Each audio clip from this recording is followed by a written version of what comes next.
Welcome to Classic Christmas Stories, where every day feels like Christmas. I'm Jason Hovde, and today we have something extra special, a full Lucy Maud Montgomery double feature. First, settle in for The Joseph's Christmas, a tender story, and then we'll continue straight into The Osborne's Christmas, two complete, heart-melting tales in one cozy episode, perfect for the whole family. So grab a blanket and your favorite people. Here we go. Don't forget to check our merch store for holiday goodies, support us on Buy Me a Coffee, and subscribe to Chamber of Classics for more timeless adventures. Links in the show notes.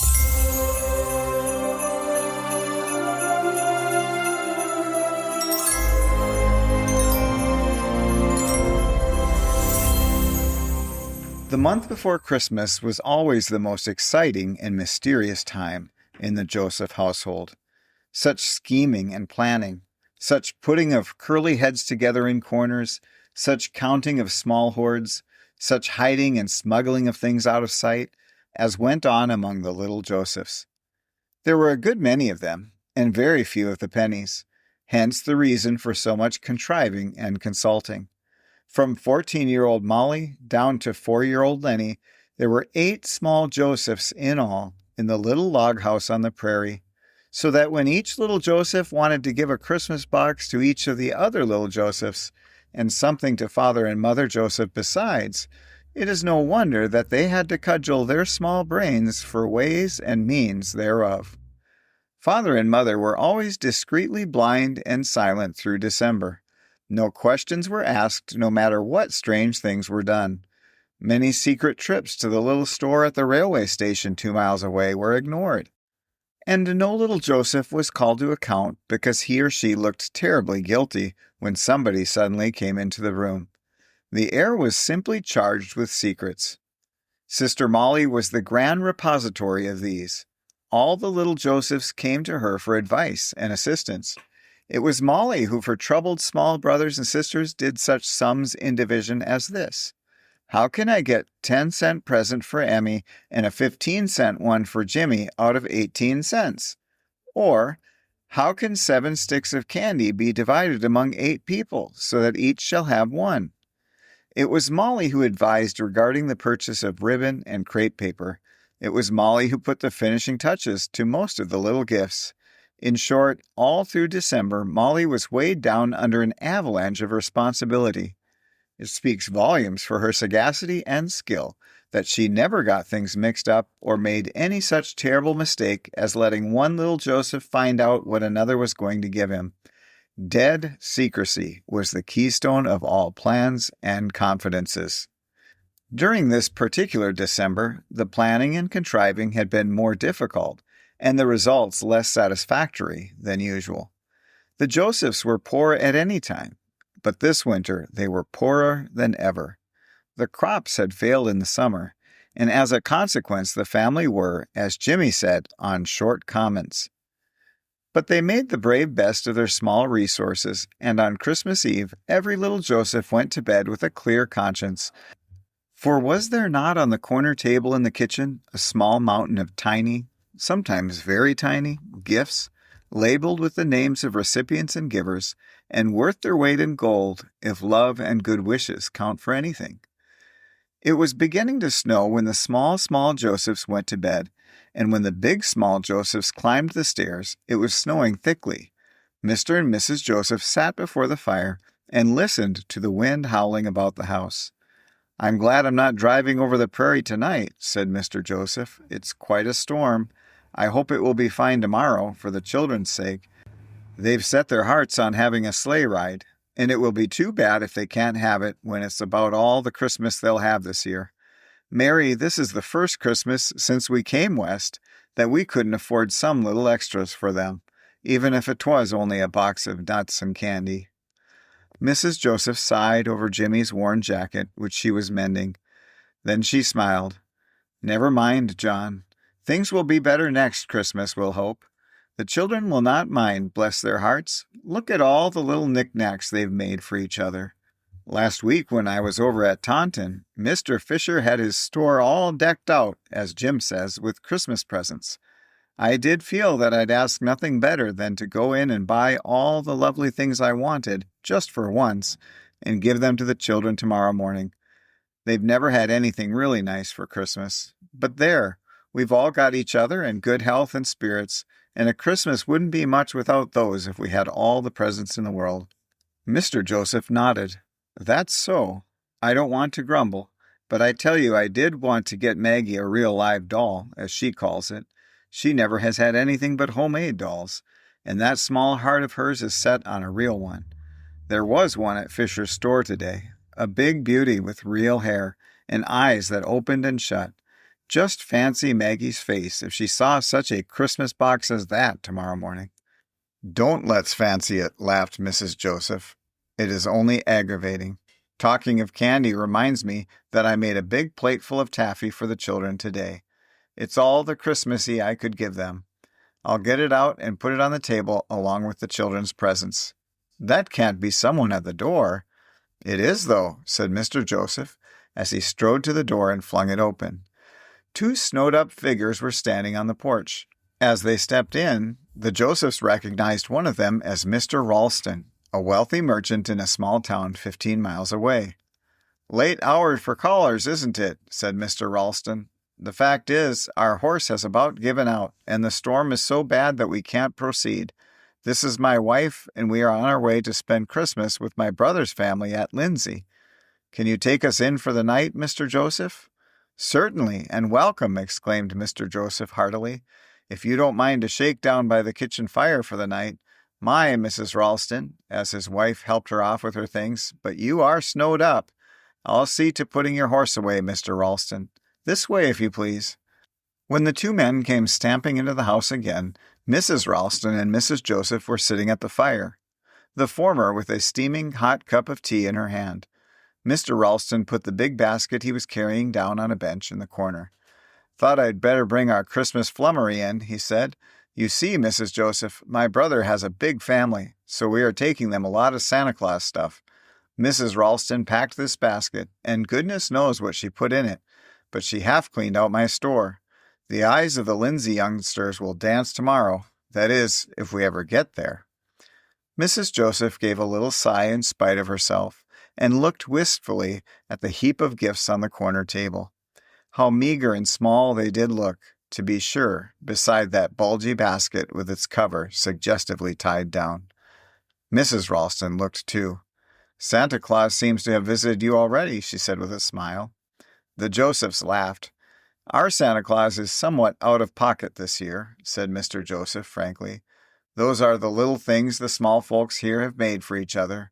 They've been a month at it, and I'm always kind of relieved when Christmas is over and there are no more mysterious doings. We're in such cramped quarters here that you can't move without stepping on somebody's secret." A shakedown was spread in the kitchen for the unexpected guests, and presently the Ralstons found themselves alone. Mrs. Ralston went over to the Christmas table and looked at the little gifts half tenderly and half pityingly. "They're not much like the contents of our basket, are they?" she said, as she touched the calendar Jimmy had made for Molly out of cardboard and autumn leaves and grasses. "Just what I was thinking," returned her husband, "and I was thinking of something else, too. I've a notion that I'd like to see some of the things in our basket right there on this table." "I'd like to see them all," said Mrs. Ralston promptly. "Let's just leave them here, Edward. Roger's family will have plenty of presents without them, and for that matter we can send them ours when we get back home." "Just as you say," agreed Mr. Ralston. "I like the idea of giving the small folk of this household a rousing good Christmas for once. They're poor, I know, and I dare say pretty well pinched this year, like most of the farmers hereabout, after the crop failure." Mrs. Ralston untied the cover of the big basket. Then the two of them, moving as stealthily as if engaged in a burglary, transferred the contents to the table. Mr. Ralston got out a small pencil and a notebook, and by dint of comparing the names attached to the gifts on the table, they managed to divide theirs up pretty evenly among the little Josephs. When all was done, Mrs. Ralston said, "Now, I'm going to spread that tablecloth carelessly over the table. We will be going before daylight, probably, and in the hurry of getting off, I hope that Mr. and Mrs. Joseph will not notice the difference till we're gone." It fell out as Mrs. Ralston had planned. The dawn broke fine and clear over a vast white world. Mr. and Mrs. Joseph were early astir. Breakfast for the storm-stayed travelers was cooked and eaten by the lamplight.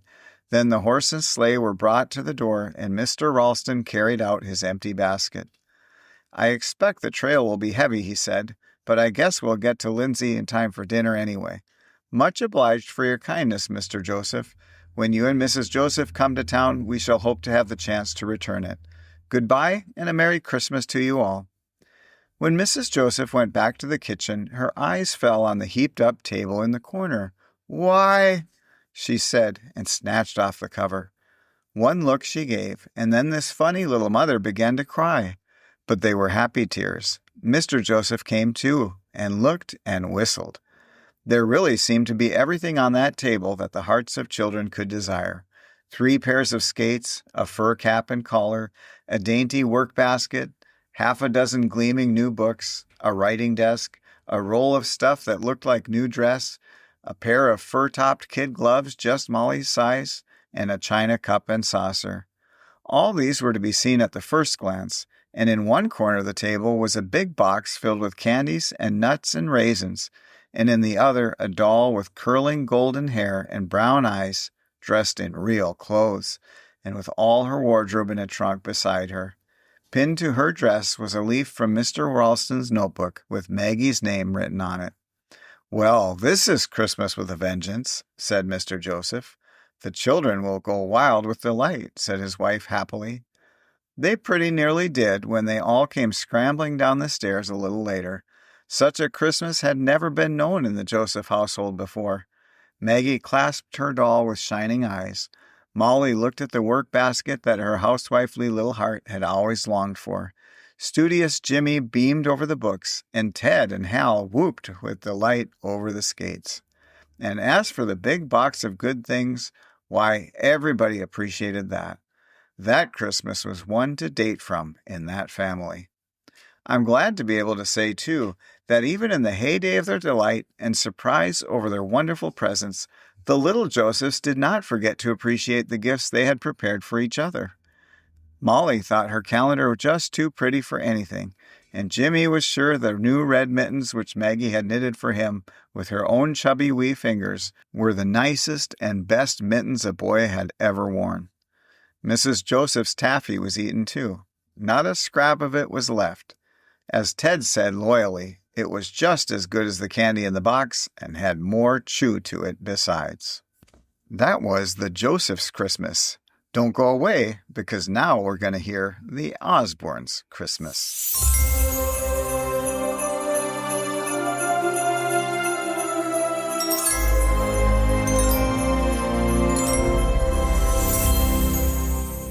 Cousin Myra had come to spend Christmas at the Firs, and all the junior Osbornes were ready to stand on their heads with delight. Darby, whose real name was Charles, did it because he was only 8, and at 8 you have no dignity to keep up. The others, being older, couldn't. But the fact of Christmas itself awoke no great enthusiasm in the hearts of the junior Osbornes. Frank voiced their opinion of it the day after Cousin Myra had arrived. He was sitting on the table with his hands in his pockets and a cynical sneer on his face.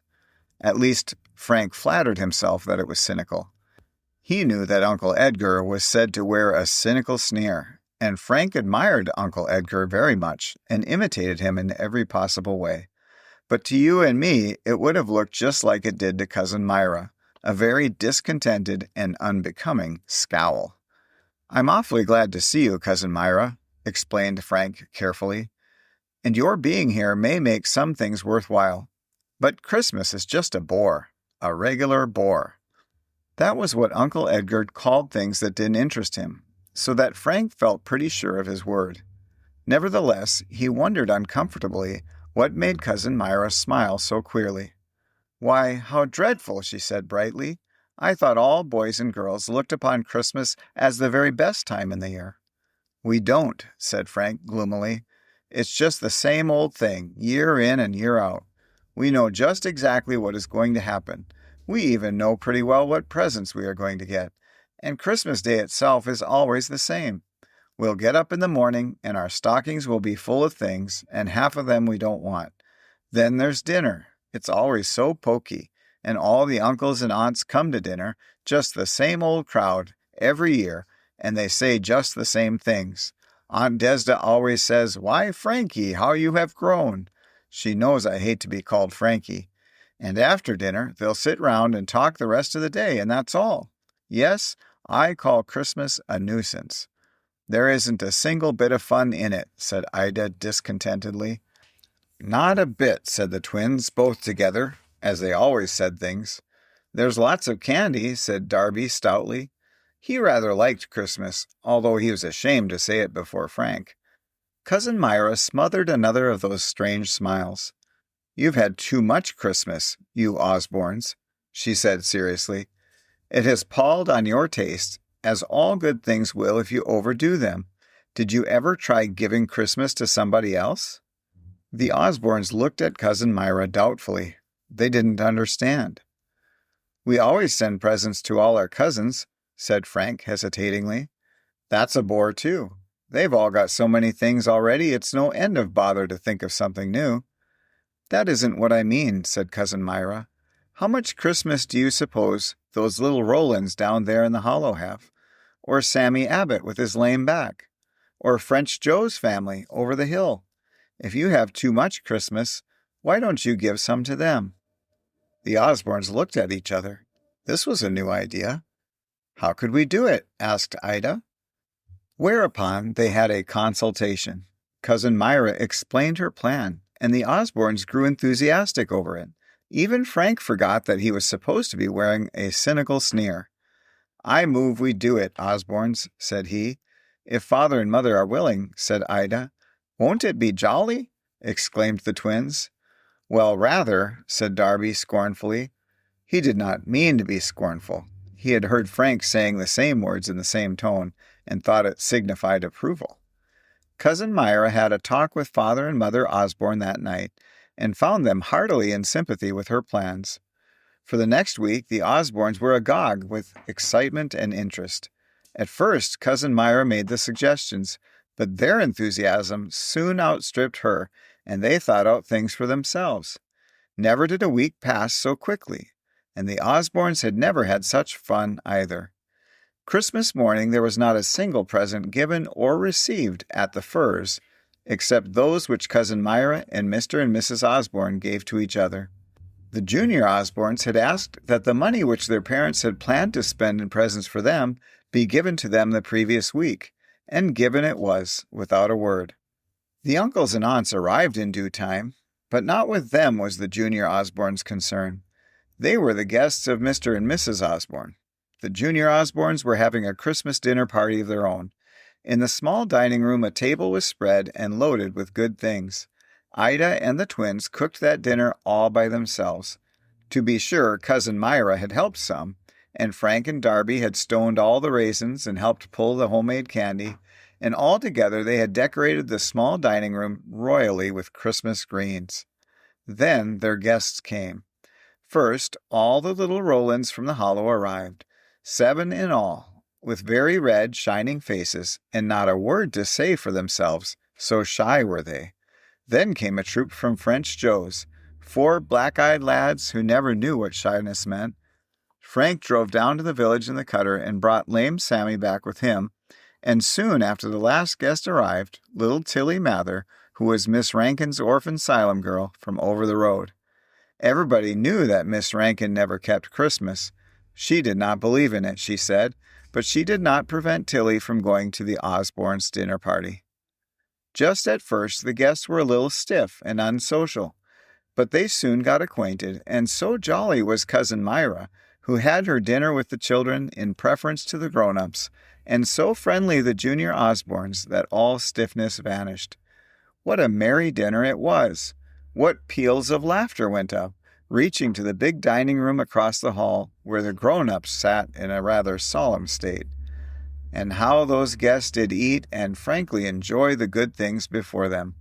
How nicely they all behaved, even to the French Joes. Myra had secretly been a little dubious about those 4 mischievous-looking lads, but their manners were quite flawless. Mrs. French Joe had been drilling them for 3 days, ever since they had been invited to "de Christmas dinner in de big house." After the merry dinner was over, the junior Osbornes brought in a Christmas tree loaded with presents. They had bought them with the money that Mr. and Mrs. Osborne had meant for their own presents, and a splendid assortment they were. All the French Joe boys got a pair of skates apiece, and Sammy a set of beautiful books, and Tilly was made supremely happy with a big wax doll. Every little Roland got just what his or her small heart had been longing for. Besides, there was nuts and candies galore. Then Frank hitched up his pony again, but this time into a great pung sleigh, and the junior Osbornes took their guests for a sleigh drive, chaperoned by Cousin Myra. It was just dusk when they got back, having driven the Rolands and the French Joes and Sammy and Tilly to their respective homes. "This has been the jolliest Christmas I ever spent," said Frank emphatically. "I thought we were just going to give the others a good time, but it was they who gave it to us," said Ida. "Weren't the French Joes jolly?" giggled the twins. "Such cute speeches as they would make." "Me and Teddy Roland are going to be chums after this," announced Darby. "He's an inch taller than me, but I'm wider." That night, Frank and Ida and Cousin Myra had a little talk after the smaller Osbornes had been hailed off to bed. "We're not going to stop with Christmas, Cousin Myra," said Frank at the end of it. "We're just going to keep on through the year. We've never had such a delightful old Christmas before."